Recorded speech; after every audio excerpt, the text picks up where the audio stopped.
এই গরিব হাল্ক আজও তার ভাঙাচোরা রিকশাটাই চালাচ্ছে। ওই গরিব, আমাদের থেকে দূরে থাকলে তোর এই লক্কর ঝক্কর রিকশার জন্য যেন আমাদের নতুন বাইক নোংরা না হয়ে যায়। রে রে, এই চেয়ারম্যানের মেয়ে দুটো আমার খুব মজা ওড়াচ্ছে, দেখে নিস একদিন আমি তোদের থেকেও অনেক দামি বাইক আর গাড়ি কিনবো রে।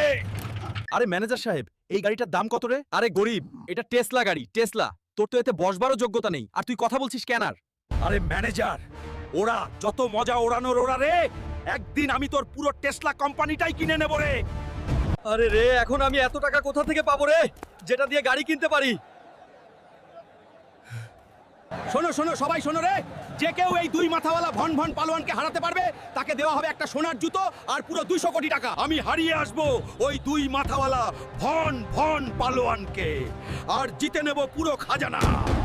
আরে বাংলাদেশে এমন কেউ কি আছে যে এই ভন ভন পালোয়ানকে হারাতে পারে? আরে বাংলাদেশে এমন কেউ জন্মায়নি যে আমাকে হারাতে পারে। হে বাংলাদেশবাসী, এই ভন ভনকে আমিই হারাবো রে, আমি